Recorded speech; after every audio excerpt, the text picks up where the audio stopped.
Activision presents a smashing blast from the past. Developed by Vicarious Visions.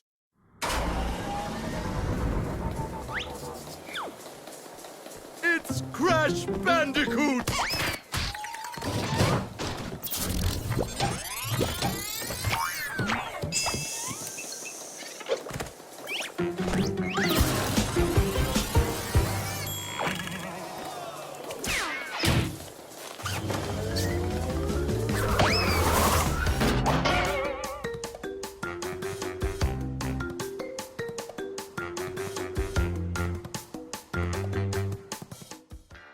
Crash Bandicoot is a series that has recently gotten a fourth installment and a remaster of the original three games from the 90s.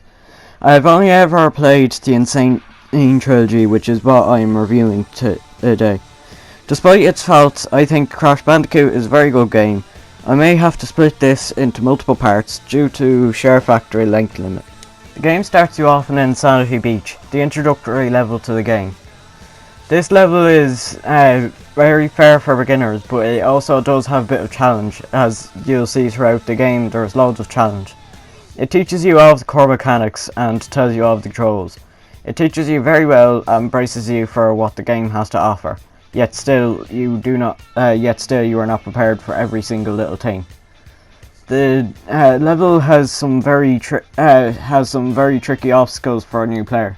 But for a player who's already beaten the game or gotten a bit through the game, the level will be very easy. I struggled a lot with this level on my first ever playthrough, but on this playthrough, as you can see on the background, I got through it a lot easier.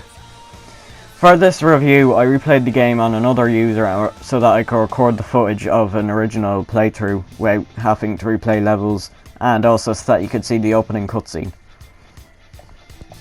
The game has a system where you collect masks of a person called Aku Aku. Aku Aku brings you an extra hit point every time you summon him. And if you just summon him 3 times at once without taking any damage, which each time you take damage you lose 1, you get a bonus thing where you run faster and a little song plays and you're invincible. There is a very tricky section, especially for new players, where you have to precisely jump across a bunch of boxes. You need to do this in order to get all of the boxes and get a box gem. You earn box gems in any level by breaking every single box in said level.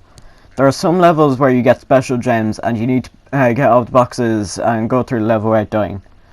The levels that give the special gems tend to be very hard, but they enable you to use the gem platform corresponding to said gem, which allows you to get box gems in other levels. You'll see how box gems aren't just useful as a little extra collectible at the end of this review. Jungle Rollers was one of the first, especially higher levels in the game that requires really good timing. This isn't as bad as other levels, but it still is very challenging, especially for a new player.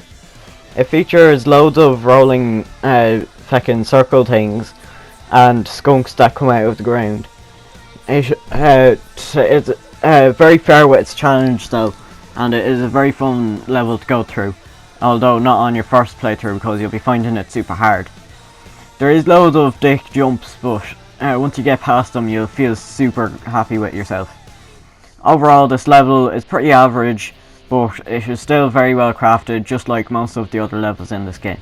In most levels there is a bonus level which is gotten by collecting a certain amount of character tokens which can be found in certain boxes.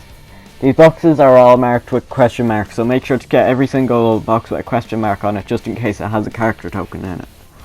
These bonus levels are required to get all of the boxes in the level and get the box gem. The difficulty depends from level to from which character it is. The lowest difficulty is the Tana ones, and then the medium difficulty is the Nitrous Brio ones. Nitrous Brio is Neo Cortex's sidekick. Well, not exactly sidekick, but Pottery. And the Cortex levels are the hardest. Unlike the original game, which I have not played, but I've heard about it, in the original game you only had one playthrough for the bonus levels, and once you had died once, you would not get another try until you replayed the level, and it would also count towards your deaths in the level. However, they changed this in the remaster, and now it doesn't count towards your deaths, and you can try it as many times as you want, and you'll simply respawn next to it. The Great Gate is like an easy mode version of Native Fortress. It is to prepare you for Native Fortress, which is a much harder level.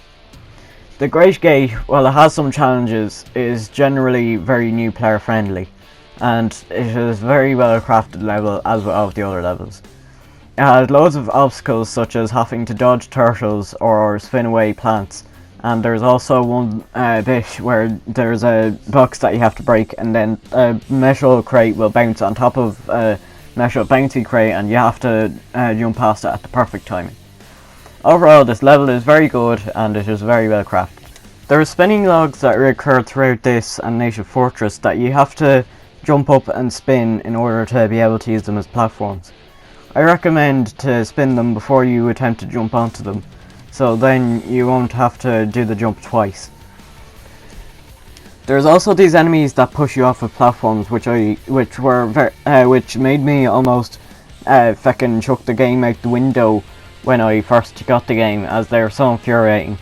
My tip for when you're dealing with them is the second you land on their platform, stop moving for a second, start a jump, and then start moving again, and you perfectly time it so that you jump on top of them.